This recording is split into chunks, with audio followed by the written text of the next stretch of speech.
Hello guys! Welcome po sa Encourage 888. Ang reading na ito ay para sa entertainment at personal na reflection lamang. So gamitin lamang yung mensaheng tumutugma sa iyong situation. Okay? So start na tayo. So ngayon, tingnan natin kung kanino bang energy itong mapipick up natin. Okay? Give me the message. Kaninong energy ba itong mapipick up natin?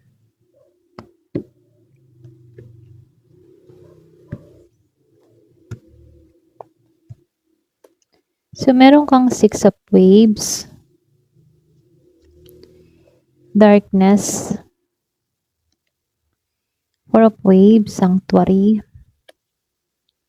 Meron ka ditong 7 of cloud, reverse, king of snow, reverse, the knight of wands, reverse, queen of waves, 9 of snow, 9 of wands, the star, high priestess, and the page of clouds, reverse.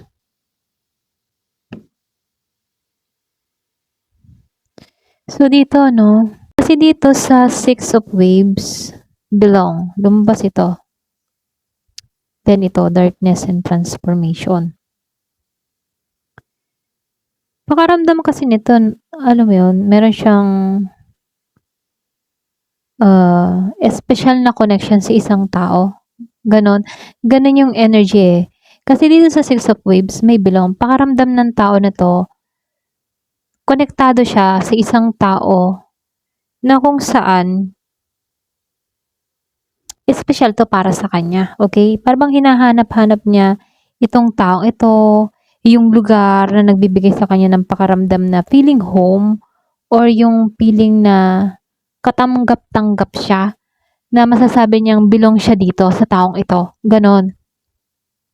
Kaya lang dito, dahil lumabas itong darkness, transformation, pwedeng meron tong mga pinagdaanan or dumaan siya sa malalim na yugto or pagsubok ng buhay. Hindi lang to negatibo, pero para bang ito yung panahon ng yung pagbabago, paghihilom, or pagpitaw sa mga lumang pamamaraan, okay? Kumbaga, itong taong ito, para bang nasa stage siya ng transformation. Ganon. So, dito, sa 4 of waves sanctuary, meron akong nakita ditong tao na nanahimik. Yung mga tipo na mas gusto niyang mapag-isa kaysa pumasok sa gulo o drama. 4 of waves sanctuary. Ganon yung energy. Okay, kahit ba kung makikita mo naman si isda, sobrang dami dito pero mas pinili nitong isa na mapag-isa dito, okay? Kahit marami pang direksyon na pupuntahan, mas pinili niya yung ibang direksyon dito. So, nakikitaan ko lang dito, mas pinipili ng tao nito yung katahimikan niya kaysa sa drama. Ganon. So, pwedeng energy mo to, pwede rin sa taong iniisip mo, okay? So, comment ka na lang kung ganito yung energy mo. 7 of clouds, reverse, distant focus. May time dito sa taong ito na nawawala yung kalituhan niya. Mas nagiging malinaw sa kanya kung ano ba or kung sino yung tunay na mahalaga para sa kanya. Ganon. Para bang ngayon niya na iintindihan, okay? Ngayon niya nauunawaan. Posible kaya ngayon niya naiintindihan dahil pwede rin sa distansya or pwede rin sa pagkakalayo-layo. Kaya mas nakita or mas nahanap niya yung mga pangyayari, okay? Para bang nakapagnilay-nilay tong taong ito. Kung ano ba talaga yung mahalaga para sa kanya. Ganon. King of Snow Vision. Kung titingnan dito, para bang yung bang klase na nagiging maingat siya, lalo-lalo na sa mga desisyon niya, okay? Para bang mas nagiging matured itong taong ito, okay? Kasi meron siyang vision eh. Mas ginagamit niya yung isip kaysa emosyon lang ano. Sa ngayon, mas nagigitong ano, visionary or sabihin natin, mas nakatuon siya sa posible pang mangyayari or sabihin natin mas yung kahihinatnan, ganun.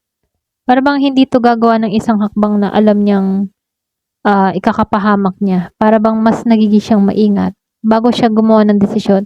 Para bang binibisyon niya muna kung ano yung kahihinatnan ng gagawin niya, gano'n.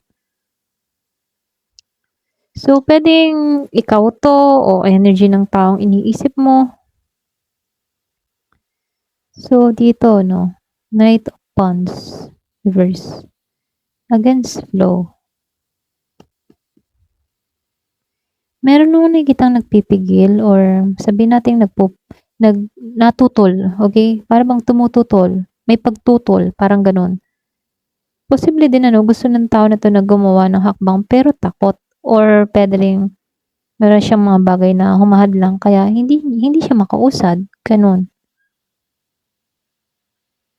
Kung makikita mo sa hampas ng tubig ano, para bang tinapon 'tong isda, okay? Parang hindi hindi siya makalusot dun sa kabilang pangpang. So, may mga tutol, may mga hadlang, may pumipigil. Puwedeng meron kang person na for example, gusto kang puntahan, pero may pumipigil sa kanya. Puwedeng family, kaibigan, or kung sino man sa kasamahan niya, gano'n. May hadlang, may pumipigil. So, dito ano, Queen of Waves.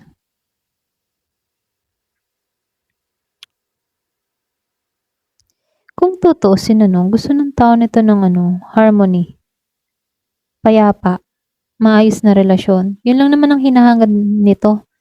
Kaya lang dahil may mga tumutol dito, excuse me, pero kung tutuusin ano, yun ang gusto niyang mangyari. Mapayapang relasyon, okey na relasyon, ayos na relasyon.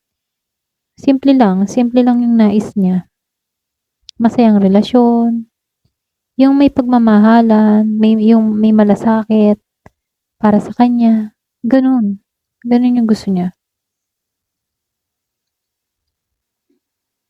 Marami 'tong ano ha, iniisip, overwhelmed. Marami siyang iniisip, puwedeng stress, para bang maraming bumabagabag sa kanya, problema, trabaho, pati ikaw bumabagabag ka din sa kanya. O kung sino man 'to 'no, or puwede ring ikaw meron kang iniisip, may bumabagabag sa isip mo, merong gumugulo sa puso't isipan mo, gano'n. Kaya lang dito 'no, Nine of Wands.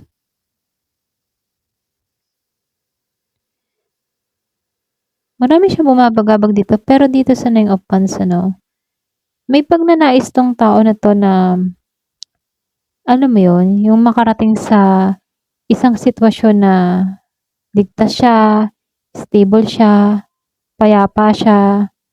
Yung mararamdaman niya, yung emosyon niya secure pagdating dito 'no, gano'n. Para bang puwedeng itong person na 'to or itong tao 'to masyado na siyang stress sa buhay.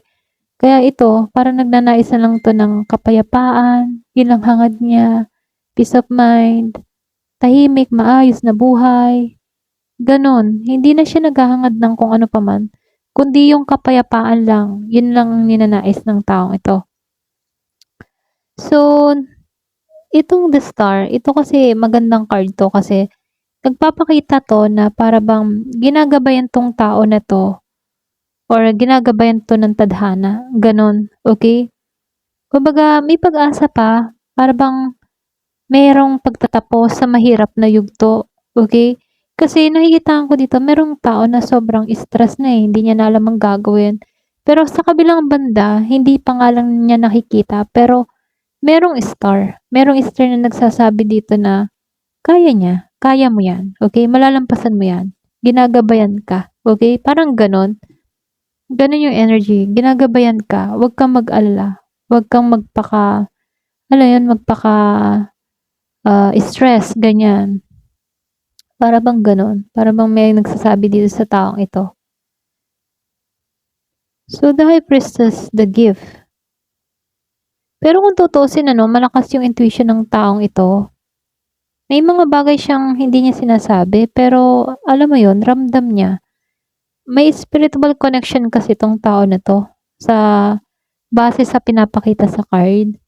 Pwedeng hindi lang siya aware pero may gift siya, may kakayahan siya. Okay? Parang gifted siya. Hindi nga lang siya aware kung paano to gagamitin. Okay?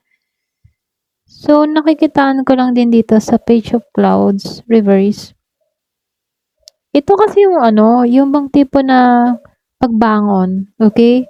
Para bang unti-unti tong matututong lampasan yung mga problema, yung mga alalahanin, para bang magkakaroon to ng bagong pananaw, okay? So, nakikitaan ko dito, meron lang ditong isang taong tahimik na lumalaban pagdating sa kanyang pinagdaraanan. Para bang sarili niyang emosyon. Tahimik siya na inilalaban to, ganun. Kahit pagod. Maari nga yung iba dito, pwedeng umiiyak paggabi. Yung solo, halimbawa may karatig pero umiiyak ng palihim, ganun. Para bang wala siyang masabihan ng problema niya, kundi yung sarili lang niya. Kaya itong tao na to, masyado niyang kinikimkim ang lahat. Ganun, wala siyang mapagsabihan, wala siyang mapag-sharean ng kanyang mga pinagdadaanan. Ganun. So, dumaraan to sa matinding pagbabago, pero nakikitaan ko dito, mahanap din ng tao na to yung kapayapaan na hinahangad niya.